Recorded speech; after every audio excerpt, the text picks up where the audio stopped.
Over the years, I have played countless roguelikes, and not only do I play them, but I must beat them at least once in order to feel like I got my money's worth. Let's go, too easy, dude. That way, even if I didn't enjoy it, I can at least have a little giggle when I tell people that I hit it and quit it. So, when I came across Spelunky 2, I quickly bought into its cute art style and its fast but simple gameplay. Shut up. But little did I know, I was stepping into the 7th gate of gaming hell. What the fuck? What the fuck? I knew it was gonna be hard, but not this hard. I almost feel a little bamboozled here. I had no idea that an adorable looking game like this could have such sinister and soul-crushing intentions lurking inside. But despite its horrors, I made it my mission to push through all the bullshit and beat it. I wanted to make this game my bitch. So, through sheer willpower, determination, and years of anime watching experience,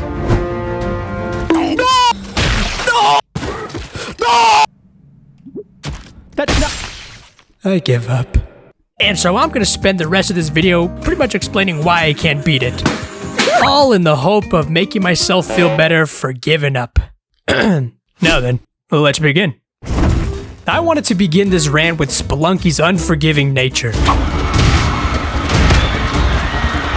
Most of the mistakes that you'll make in this game are pretty minor. Perhaps it's a hazard you overlooked, or a miscalculated swing on an enemy.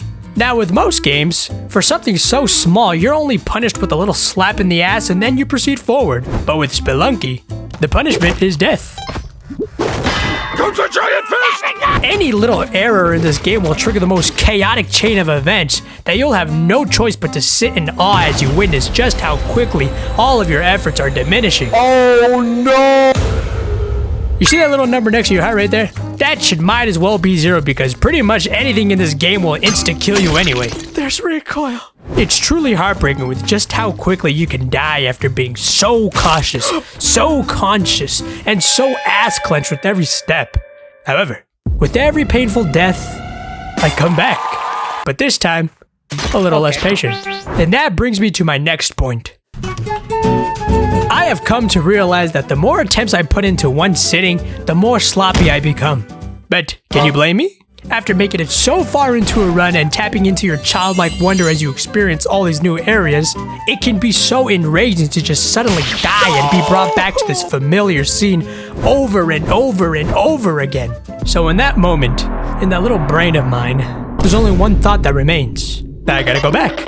And like a moth to a flame, I become so eager to go back to that light, or in this case to where it previously was, that I am completely unaware of my surroundings. And of course, with carelessness comes death. My legs. So then you go back again, this time even more careless, ultimately sending you into this spiral of defeat because you're so tired of this first fucking stage that you just try to speedrun it every time. Once you reach the stage of psychosis, that is when you take your several-day hiatus. Spelunky 2 requires patience, and yes, even with the first stage. I know you think you know it all because you've gone through it 100 times, but you don't. Are you kidding me? Anyway, once you get out of this trance and take the first stage seriously again, that is when you find yourself moving on to the next stages more frequently. And this is where the next problem begins. What the hell is that?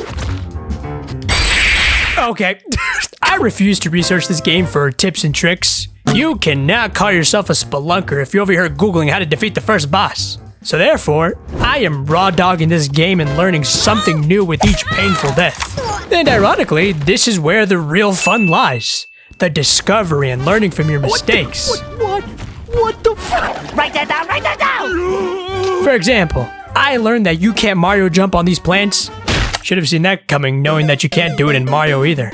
I learned that monkeys not only steal from you, but they can also knock you down and just ruin everything. I hate them. I learned that it's a lot easier to just go to the lava stage instead of the jungle one. I learned that once you get all these guys as turkeys together, you can take all the rewards from that room and come back and kill them with the stuff that you just got. Then you proceed to blow up the turkeys for even more health. I learned that you can't leave this room with dice in your hand. Apparently that's stealing? I was trying to get more room for a better throw.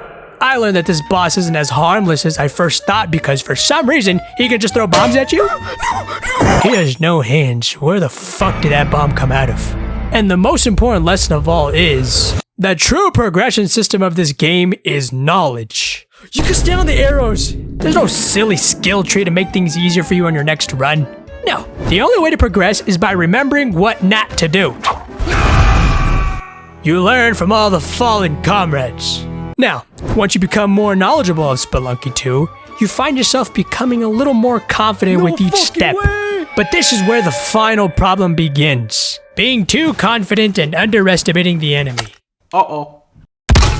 I genuinely believe that this game does a really good damn job at deceiving you with these enemies. You see, when you take a look at them, their simple design and attack patterns make them appear to be so harmless.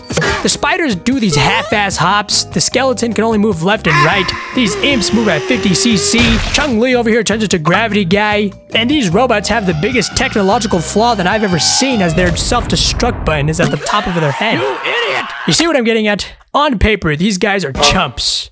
But so are you. I think I've just become so conditioned to being overpowered in some way because I'm the main character. With these other roguelikes that I've played, you go around slaughtering everything. That's just how these games work. But with Spelunky 2, you're just a little bitch. Remember how I was downplaying the enemies a few seconds ago? Well, let's do the same with our own character. Can only jump 2 inches off the ground. One hit takes 2 to 3 business days to recover. Small whip. My reproductive organ is bigger than this shit, and that says a lot. Knocks themselves out with their own projectiles. And finally, can only hold one item at a time. Baby hen bitch. However, having a weak character is no excuse for not being able to beat a game, and that's not the point I was trying to make anyway. I simply wanted to rant about these little fellas for a minute. What I was trying to say was that it's very easy to believe that these enemies are weak. So when you approach them, you drop your guard a little bit. But they can very quickly become a problem because they love to creep up on you.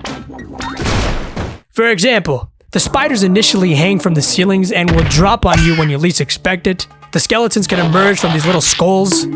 I can never trust a single one of these. When imps die anything higher than an inch above the ground, they just spill their stupid chili bowl and make a mess. But look how cute they are. This is the biggest reason on why I drop my guard with them. I can't kill that. Spelunky 2 also has traps. But I think the cheapest move in this game is hiding enemies in these pots. I just have a bunch of trust issues because of this shit. Anyway, after going off on all the reasons why I can't beat this game, one question remains. Will I ever beat it? I have been on and off with Spelunky 2 for years now. I have felt cheated, I have raged, I have hoped, I have dreamed, and I have given up numerous times. However, after the few month hiatuses, I find myself coming back to this game because of how fun and simple it is. Sure, it's difficult and complete bullshit. What the fuck? But it's simple. This is the kind of game where you can take a few months off and come back no problem because the controls are impossible to forget. There's no progression system, so you start off weak no matter what. And the objective is simple. Just go down till you can't go down no more. I understand Spelunky 2 is pretty old by now, but my inability to beat it has given me more than enough reason to make this silly little video about it. And hopefully, you enjoyed it. But what if I told you that there is an even more difficult game out there? A game so brutal that I don't even care to beat it because I simply don't want to put myself through the agony. That game is called... No, wait.